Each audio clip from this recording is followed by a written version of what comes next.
Welcome po sa aking vlog. Good afternoon po. Dapat ano ako ngayon? Dapat lalabas ko ng bahay. Iiwan ko sana yung tindahan. Sabi ko, kasi naiinip na ako. Hindi kasi ako gumagala. Nandito lang ako sa bahay. Dito lang ako nagbablog, ganyan. Sabi ko, labas kaya ako. Punta ako sa ganun. Yung dito lang ba, malapit sa subdivision. Sabi ko, ganun. Kaso na ano man ako, na, paalis na dapat ako. Biglang may bumili.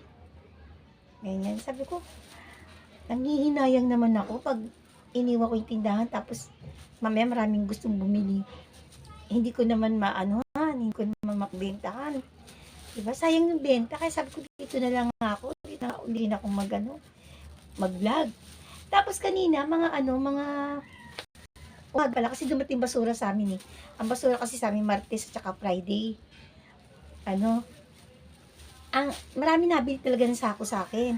Tapos, sabi ko, may bumili muna, sabi niya, may sako ka ba? Mas matanda sa akin eh, kasi pag mas matanda ako, sabi sa akin, ate, matanda sa akin, sabi niya, Pres, ano ka ba?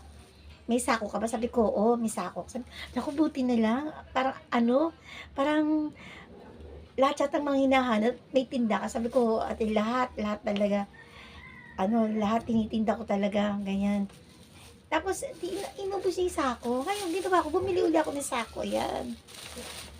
Yan, bumili ako ng sako. Tapos, may isa pa rin na sumunod na bumili. Sabi niya, ate pre, sabi niya, may tawas ka ba dyan? Sabi ko, meron. Sabi niya, buti naman ate, kasi lumabas akong init-init.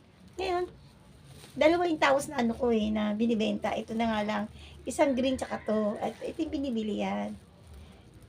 Sabi na, natutuwa ako. Sabi ko, ito nga i-share ko nga, i-vlog ko kako. Ito na i-vlog ko kaysa lumabas ako. Dapat lalabas ako, dun ako sa may clubhouse. Kasi, meron sa aming clubhouse. Di ba bawat sa division naman may clubhouse.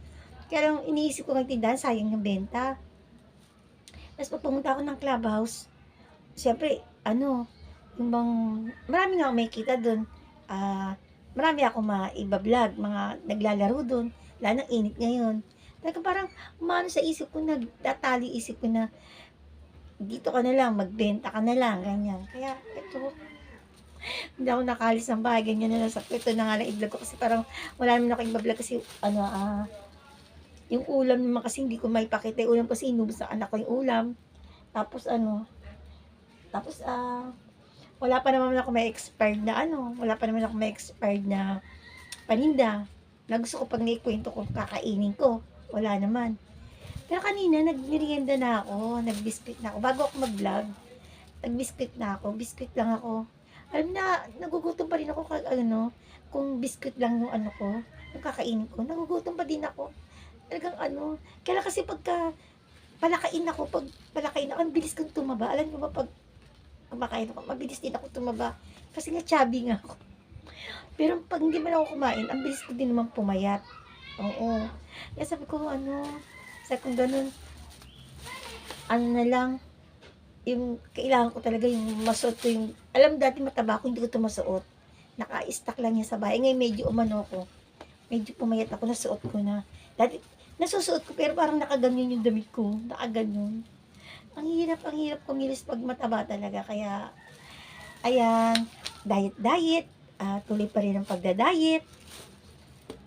Tsaka meron ako isang kaibigan ng isang araw, pumunta dito. Sabi niya, Ate Pres, namimiss na kita. Matanda ako sa kanya. Ate Pres, namimiss na kita. Sabi ko, pag wala kang ginagawa, punta ka lang dito. Para mabentahan ako. Sabi ko, pumunta ka to, bumili ka. Dalala lang niya anak niya. Yun marami naman silang nabili sa akin. Ayan po. Pasensya na kayo sa aking munting vlog. Sa aking munting kwento. Ayan po. Be happy lang po and be kind. God bless everyone po. Maging masaya lang po. Minsan ako nalulungkot din ako. Lalo na pag wala akong pag wala akong ganun. Tapos ang dami kong babayaran.